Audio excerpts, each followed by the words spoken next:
The blood-red sunset painted the sky as Lily Kensington ran through the dusty streets of Rawlins, Wyoming. Her wedding dress torn and mudded, her cheeks stained with tears, and her wrists raw from the ropes that had bound her only hours before. It was 1878, and the Wyoming Territory was still a lawless expanse of opportunity and danger. Lily had arrived in Rawlins just 6 months prior, traveling west after her parents' passing left her with little more than a trunk of belongings and dreams of a fresh start. At 22, she possessed a fierce independence that quickly made her both admired and targeted in the frontier town. Lily found work as a seamstress at Madame Foster's dress shop, her nimble fingers and creative eye earning her a modest living. She rented a small room above the shop and began to build a life for herself, far from the Philadelphia society that had rejected her after her family's financial ruin. The trouble began when Edgar Thornton, the wealthy cattle baron who controlled most of the businesses in Rawlins, first laid eyes on her. At 45, Edgar was accustomed to getting whatever or whoever he wanted. His wife had died 3 years prior, leaving him with a sprawling ranch and no heir. When he spotted Lily's auburn hair and determined green eyes through Madame Foster's window, he decided she would be his next possession. Edgar's courtship began with gifts delivered to the dress shop: expensive fabrics, a gold pendant, fine chocolates. Lily returned each one with a polite but firm note of refusal. Undeterred, Edgar escalated his pursuit, appearing at church beside her, arranging to be seated near her at town gatherings, and eventually making an official offer of marriage. "Miss Kensington," he had said, standing in the middle of the dress shop with his hat in his hands, "you would want for nothing as my wife. My ranch is the finest in the territory. You would have servants, fine clothes, and the respect of everyone in Rawlins." Lily had looked up from her sewing, her back straight. "Mr. Thornton, while I'm flattered by your attention, I must decline. I have no desire to marry at present, and when I do, it will be for love." Edgar's face had darkened. "Love is a luxury, Miss Kensington. Security is what matters on the frontier. You'd be wise to reconsider." "My answer remains the same," Lily had replied, returning to her work. The next day, Edgar paid a visit to Madame Foster. By the end of the week, Lily found herself dismissed from her position, her rent suddenly doubled, and no other business in town willing to hire her. When she attempted to leave Rawlins on the next stage coach, she discovered her fare had been paid by Edgar Thornton, who was waiting at the station. "Reconsider my offer," he had said, his voice soft but his eyes hard, "or find yourself with nowhere to go and no means to live." Still, Lily refused him. She sold her few pieces of jewelry to pay for food and sought work outside town at a small homestead. Each attempt at independence was systematically crushed by Edgar's influence, until Lily found herself in desperate straits. It was during this time that she first encountered Jake Irving. She had ventured to the far side of town, hoping to find work at the livery stable where Edgar's influence might be weaker. Jake was shoeing a horse, his strong hands working methodically, sweat glistening on his tanned forearms despite the cool spring air. At 26, Jake had already lived several lifetimes' worth of adventure. Orphaned young, he had worked his way west, learning to break horses, drive cattle, and survive in the unforgiving landscape. He had fought in skirmishes against cattle rustlers, navigated treacherous mountain passes, and earned a reputation as one of the finest horsemen in the territory. His dark hair curled beneath his hat, and his blue eyes caught the light as he looked up at Lily's approach. "Something I can help you with, miss?" he asked, setting down his tools. "I'm looking for work," Lily replied directly. "Any kind of work. I can sew, cook, clean, and I'm willing to learn whatever else might be needed." Jake had studied her for a moment, taking in her faded dress and the proud tilt of her chin. "You're the woman Thornton's been chasing," he observed. Lily stiffened. "I am my own woman, Mr. Irving, Jake Irving." He wiped his hands on a rag. "And I meant no offense. It's just that everyone knows Thornton's been making life difficult for the woman who turned him down." "Then you also know why I need work," Lily said. Jake nodded slowly. "Old man Sanders could use help at his farm, 3 miles east. His wife passed last winter, and he's struggling with the cooking and mending. I can take you there, if you'd like." That first ride to the Sanders farm had been the beginning. Jake had loaned Lily his spare horse, taught her the basics of riding, and escorted her safely to and from the farm each week. Their conversations during those rides gradually deepened from polite exchanges to genuine friendship. Jake told her of his travels, his dreams of saving enough to buy his own ranch someday. Lily shared stories of her childhood in Philadelphia, her love of reading, and her hope for a life of her own making. As weeks turned to months, their feelings grew. Neither spoke of it, but each treasured the time spent in the other's company. Jake began finding reasons to visit town more often. Lily started packing extra biscuits for their rides, having noticed they were Jake's favorite. Edgar Thornton noticed too. His spies reported the growing closeness between Lily and the cowboy, and his jealousy festered. On a stormy night in early autumn, Lily returned to her room to find Edgar waiting. "This has gone on long enough," he said, rising from the chair in the corner. "You've had your rebellion. Now it's time to be sensible." Lily moved toward the door. "Please leave, Mr. Thornton." "I've purchased this building," Edgar said calmly. "As of tomorrow, you have no home. Sanders has also decided he no longer needs your services." Lily's hands trembled, but her voice remained steady. "You cannot force me to marry you." Edgar's smile chilled her. "Can I?" "Your options have run out, Lily. You'll marry me on Sunday, or I'll make sure that cowboy of yours meets with an unfortunate accident. Cattle work can be so dangerous after all." He left her there, shaking with anger and fear. The next morning, 2 of Edgar's men arrived to escort her to Thornton Ranch, where she was confined to a guest room. The housekeeper, Mrs. Winters, brought her meals and supervised her brief walks in the garden, making it clear that any attempt to escape would have consequences for that Irving boy. For 3 days, Lily plotted and schemed, but found no opportunity to flee or send word to Jake. On Saturday, a seamstress arrived with a wedding gown that Edgar had commissioned weeks earlier, confident in his eventual victory. "A bit presumptuous, wasn't he?" Lily remarked acidly as she was forced to stand for fittings. "Mr. Thornton is a man who gets what he wants," the seamstress replied, pins between her lips. "Best accept it, dear." That night Lily made her attempt. She tied bedsheets together and managed to lower herself from her second-story window, only to be caught by Edgar's men patrolling the grounds. Edgar himself came to her room afterward, his face a mask of cold fury. "I was willing to be patient," he said, "to give you time to adjust to the idea of being my wife.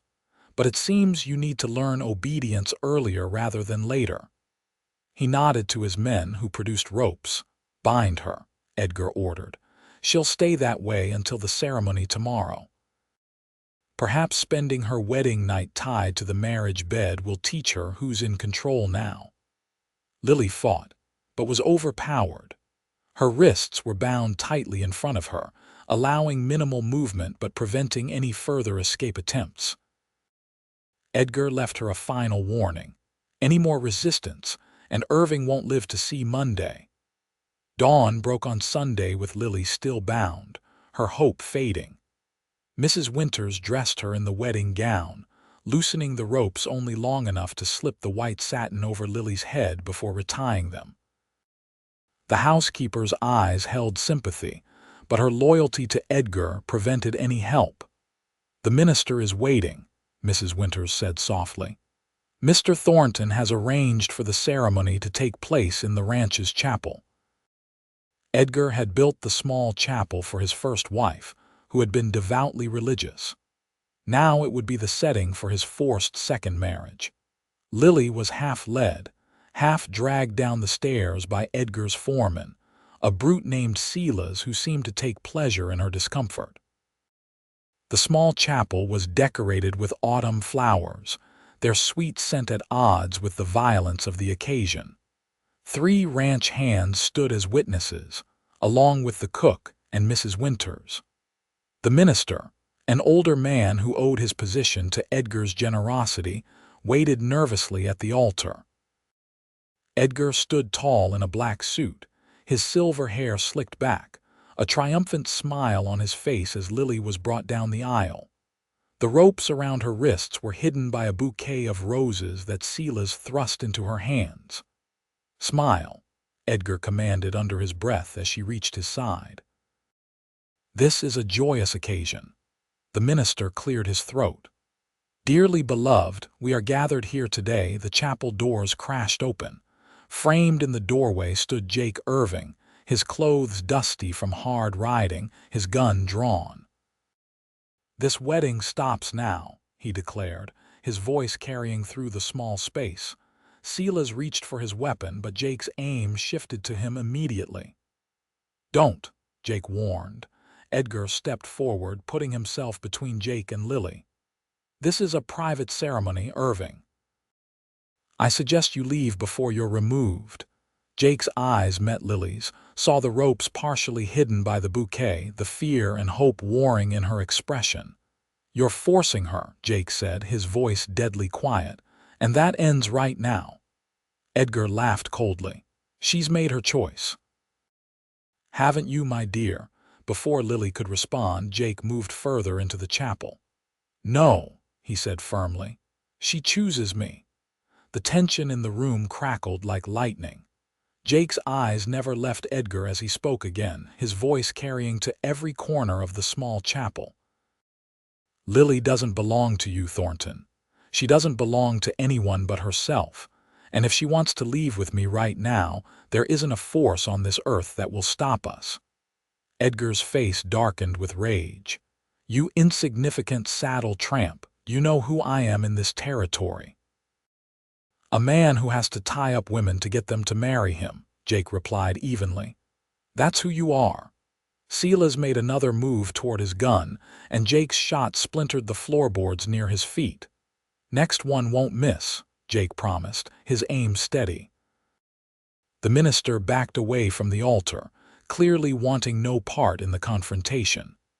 Mrs. Winters and the other household staff pressed themselves against the walls, eyes wide.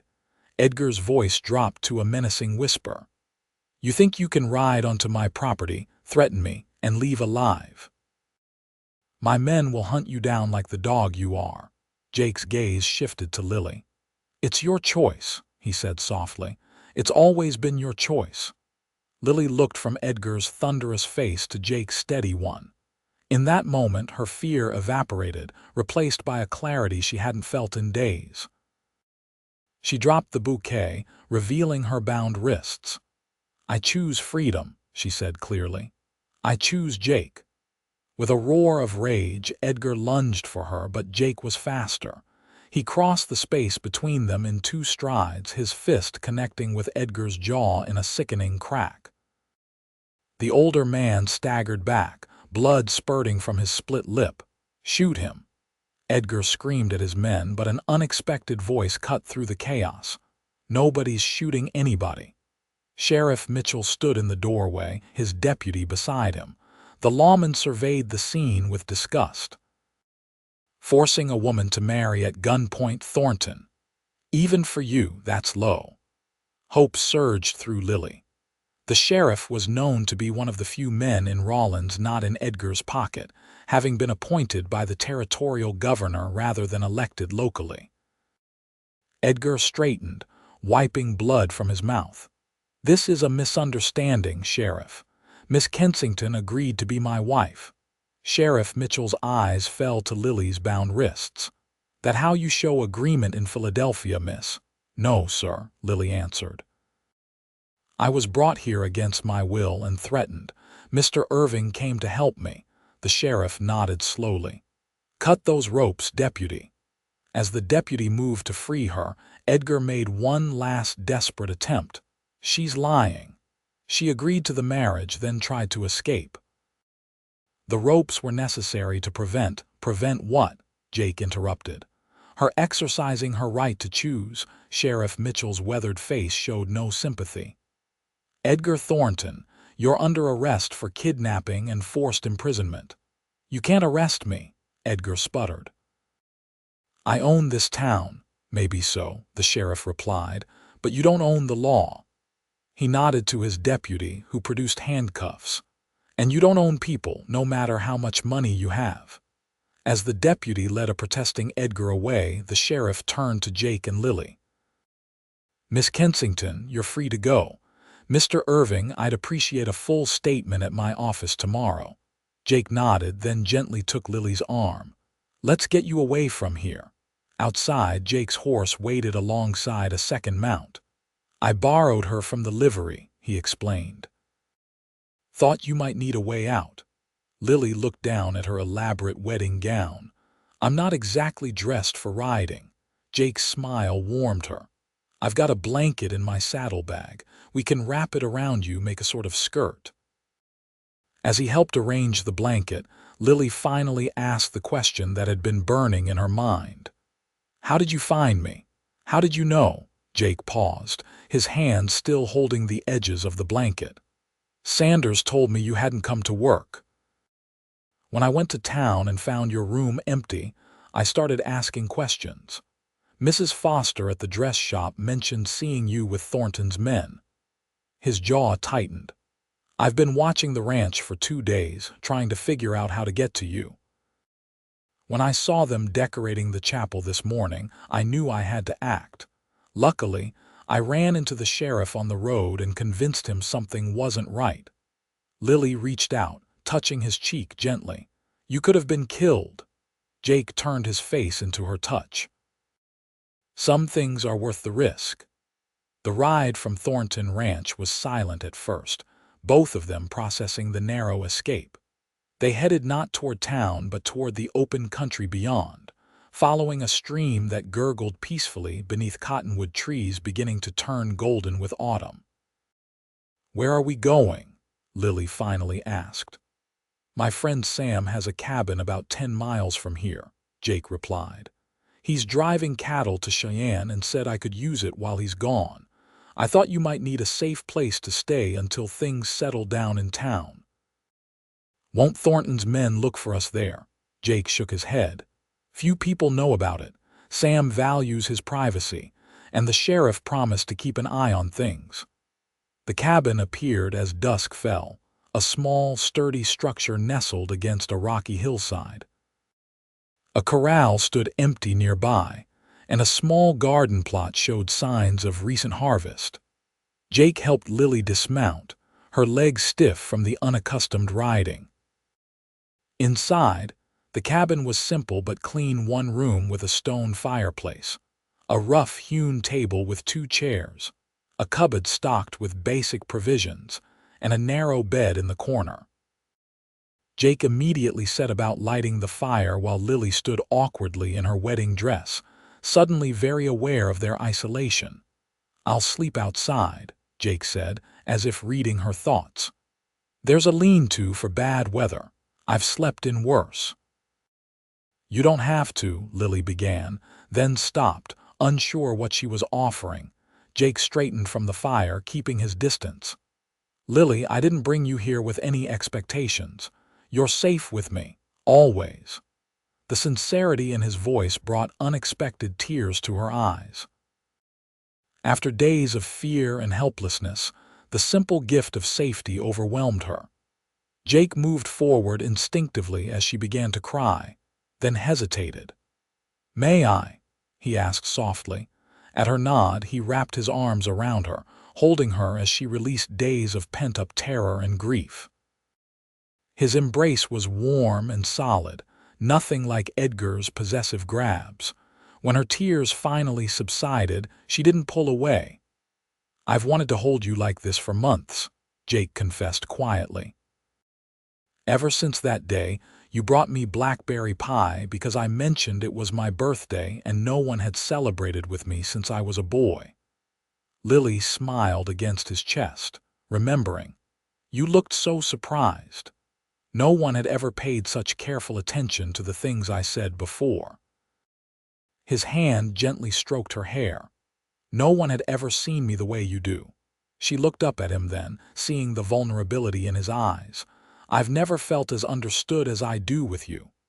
Their first kiss was gentle, tentative, a question rather than a demand. When they parted, Jake rested his forehead against hers.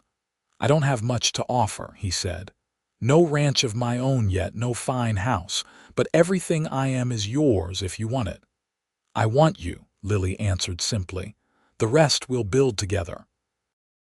They spent that night talking by the fire, sharing the dreams they'd kept half hidden during their rides to and from the Sanders farm. Jake spoke of the valley he'd found, with good water and sheltered pasture, where he hoped to establish his ranch someday. Lily described the dress shop she dreamed of opening, where women could find beautiful things made with care rather than shipped in from the east. As dawn approached, Jake reluctantly rose to check on the horses and prepare for another day. While he was outside, Lily finally shed her wedding dress, discovering some of Sam's sister's clothes in a trunk that Jake had mentioned. The simple calico dress was too large, but with a belt fashioned from a strip of leather, she made it serviceable. When Jake returned, his eyes widened at the transformation. "You look more like yourself now." "I feel more like myself," Lily agreed. "What happens next?" Jake sat beside her at the rough table. "The sheriff will handle Thornton. Even with his money and influence, kidnapping is a serious charge. But his reach is long. It might be best if you left Rawlins at least for a while." A weight settled in Lily's chest. "Leave and go where?" "I've been thinking about that." Jake reached for her hand. "My friend Tom has been asking me to help him establish a ranch near Laramie.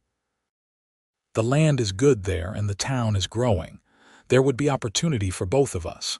You'd leave your job, your life here." Jake's thumb traced circles on her palm. "My life is wherever you are now if you'll have me."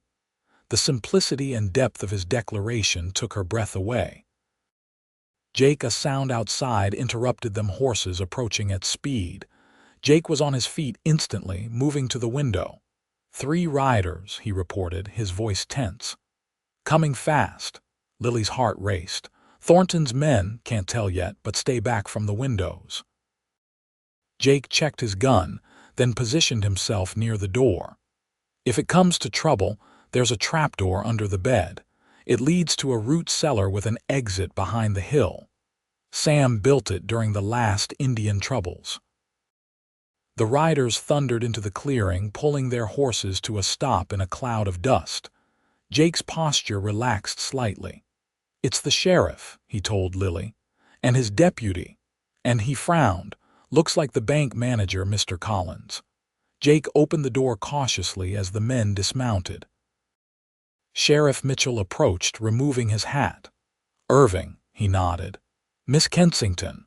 Sorry to disturb you, but there have been developments you should know about." Inside the cabin, the sheriff declined the offered coffee, clearly eager to deliver his news. "Thornton's dead," he said bluntly. Lily gasped. "How?" "Apoplexy, the doctor says. Had a fit of rage in his cell last night, face turned purple and he collapsed. Was gone before the doctor could get there." The sheriff shook his head. "Never seen a man so consumed by anger." Mr. Collins cleared his throat. "That's why I'm here, Miss Kensington. As the bank manager, I was summoned immediately. It seems Mr. Thornton made some unusual changes to his will recently." He removed papers from his satchel. 2 weeks ago, apparently convinced your marriage was imminent, he rewrote his will to leave everything to his beloved wife, Lily Kensington Thornton. Lily stared at him in disbelief. But we never married. The ceremony wasn't completed. That's the interesting part, Mr. Collins continued. The will doesn't specify upon completion of marriage or any such language. It simply names you, and as you were indeed at the altar with him. Are you saying she inherits everything? Jake asked incredulously. Mr. Collins nodded. The entire Thornton estate, the ranch, his business interests in town, his investments in the railroad, all legally Miss Kensington's now. Lily sank into a chair, overwhelmed. This can't be right. I never wanted his money. I never wanted anything from him. Nevertheless, it's yours, the sheriff said. And it might be the best thing that could have happened for Rawlins. Thornton's been choking the life out of that town for years, preventing new businesses, keeping wages low. Jake remained silent, his expression unreadable. Lily looked to him, suddenly afraid. What would this unexpected fortune mean for the fragile new understanding between them? What will you do? Sheriff Mitchell asked Lily. She met Jake's eyes across the room. I don't know yet. I need time to think. The men didn't stay long after delivering their news. As the sound of their horses faded, Jake and Lily were left in a silence heavy with unspoken thoughts. Well, Jake finally said, his voice carefully neutral. Looks like you won't need to leave Rawlins after all. You own half the town now. Lily approached him slowly. Does it change things between us? The money, Jake ran a hand through his hair. It shouldn't, but I'd be lying if I said it doesn't complicate matters. You're a wealthy woman now, Lily. You could have any man you wanted, live any life you choose. I've already chosen, she said firmly. Unless you're rescinding your offer, his eyes met hers, vulnerable and honest. Never, but people will talk. They'll say I was after your money, that I planned this somehow. Let them talk. Lily took his hands in hers. We know the truth. And we can use this unexpected gift to do good, to build something together that neither of us could have managed alone. Over the following weeks, Rawlins witnessed a transformation. Lily took control of the Thornton holdings but immediately began making changes. She reduced rents on the properties Edgar had owned in town, allowing small business owners to breathe easier. She sold off parcels of the vast Thornton ranch to families who had long wanted land of their own but had been blocked by Edgar's monopoly. And she purchased a valley property with good water and sheltered pasture, the very land Jake had described on that first night in the cabin.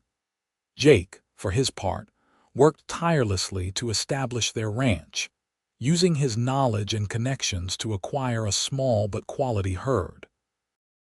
He hired men based on skill rather than loyalty, creating a team that respected him for his fairness and expertise. Their wedding, 6 months after that fateful day in Edgar's chapel, could not have been more different from the ceremony that had been forced on Lily. Held in the open air beside the stream that ran through their new ranch, it was attended by the entire town, all eager to witness the union of the couple whose story had already become legend throughout the territory. Lily wore a simple dress of ivory silk that she had sewn herself, adorned only with a sprig of wildflowers. Jake stood tall in a new suit, his face lighting up as she approached him on the arm of Sheriff Mitchell, who had agreed to give her away. The minister, a new one, brought from Laramie, smiled as he addressed the gathering. Dearly beloved, we are gathered here today to witness the union of two people who have already shown us the true meaning of love, not possession, not control, but the courage to stand beside one another in both adversity and joy. As they exchanged their vows, Lily's voice rang clear and certain. I choose you, Jake Irving, today and every day, not because I need rescuing, but because together we are stronger, truer, and better than we could ever be apart. Jake's eyes shone as he responded, "I choose you, Lily Kensington, as my partner in all things. I promise to stand beside you, never above or below, and to build with you a life of purpose, honesty, and love." Their kiss sealed the vows, and cheers erupted from the assembled guests. The celebration that followed lasted well into the night, with tables laden with food, music from fiddles and guitars, and dancing under the stars. As twilight deepened, Jake led Lily away from the festivities to a quiet spot overlooking their land.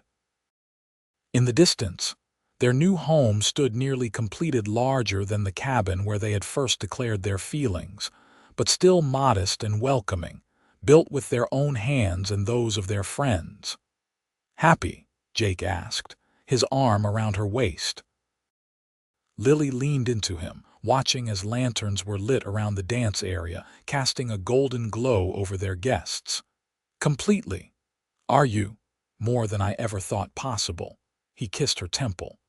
"When I rode to that chapel, I had no plan beyond getting you out. I never imagined we'd end up here." "I did," Lily admitted. "Not the specifics, but I knew if I could just be free to choose, I would choose a life with you." They returned to their guests hand in hand, accepting congratulations and well wishes. Mrs.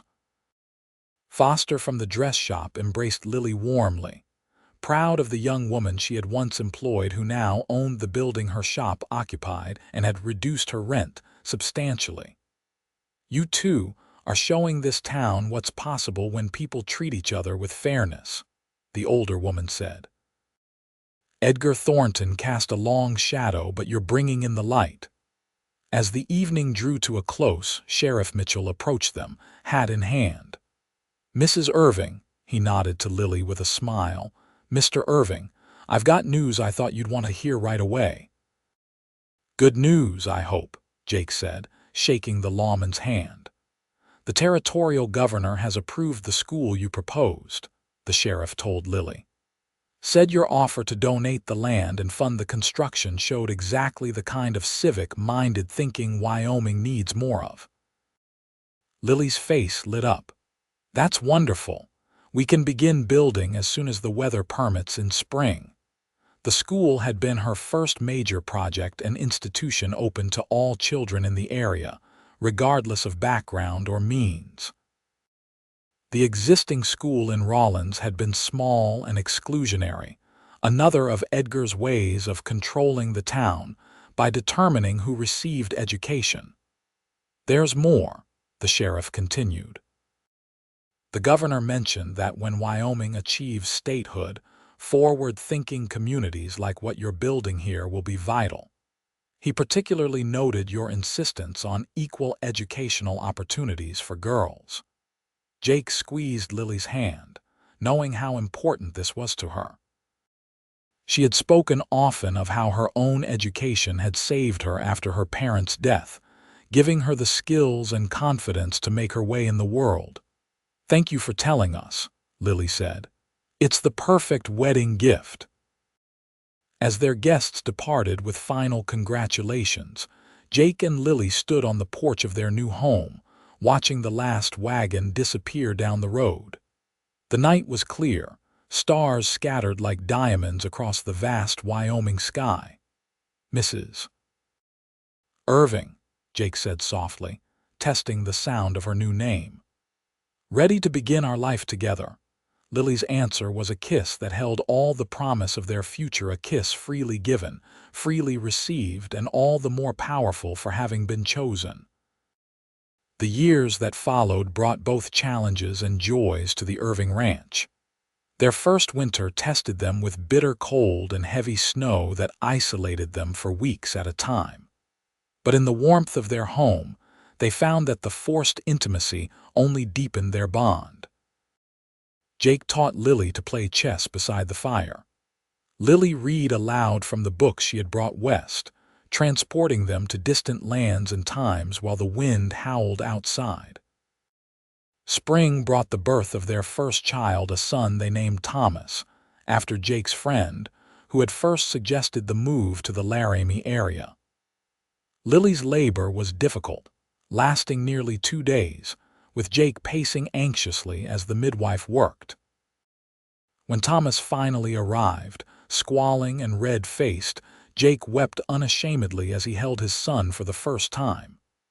"He has your determination," he told Lily, who lay exhausted but radiant in their bed. "Look at that scowl. He's already planning his next move." The school opened that same spring, with a young teacher from Boston installed in a small house built especially for her near the schoolhouse. Children came from miles around, some riding in on ponies, others delivered in wagons by parents who had never imagined their offspring would have such opportunities. Lily visited often, sometimes bringing baby Thomas, who was received with delight by the students. She established a library within the school, stocked with books ordered from the East, and arranged for a music teacher to visit once a month. The ranch prospered under Jake's careful management. He introduced better breeding stock, implemented new grazing techniques he had learned from reading agricultural journals that Lily ordered, and built a reputation for fair dealing with both customers and employees. Men sought work at the Irving Ranch knowing they would be treated with respect and paid a living wage. By the time Thomas was 3, the Irving holdings had expanded to include a small but productive silver mine in the hills behind their property. The discovery had been accidental. One of their ranch hands had been tracking a stray calf when he noticed unusual rocks in a stream bed. Analysis confirmed a modest but viable deposit, and Jake supervised the establishment of a mining operation that emphasized safety and sustainable practices, in stark contrast to many of the territory's more exploitative operations. The mine brought new challenges and opportunities. Jake and Lily used the additional income to further improve the town, establishing a proper hospital with a resident doctor, and supporting the construction of a community center that hosted everything from dances to political meetings. Their family grew as well. A daughter, Sarah, joined them 2 years after Thomas, followed by another son, William, 18 months later. Their home expanded accordingly, with new rooms added and the garden enlarged to feed their growing household. Through it all, Jake and Lily maintained the partnership they had established from the beginning. Major decisions were made together, with each respecting the other's expertise in different areas. Jake deferred to Lily on matters of education and community development. Lily trusted Jake's judgment on ranch operations and business investments. They disagreed at times, of course. Their most heated argument came when Jake considered a partnership with a cattle company from Chicago that offered significant financial advantages, but used questionable labor practices. Lily opposed it strongly, refusing to compromise on their principles for profit. "We built this life on fairness and respect," she reminded him during a tense discussion in their study. "If we abandon those values now, what was it all for?" After a sleepless night, Jake declined the partnership, later admitting Lily had been right when the company's unethical practices came to light in a territorial investigation. "You're my conscience," he told her, "and I'm grateful for it, even when it's inconvenient." Their 10th wedding anniversary coincided with Wyoming's admission to the Union, as the 44th state in 1890. The double celebration brought particular pride, as Wyoming became the first state to grant women the right to vote, a cause Lily had championed tirelessly through her work with suffrage organizations.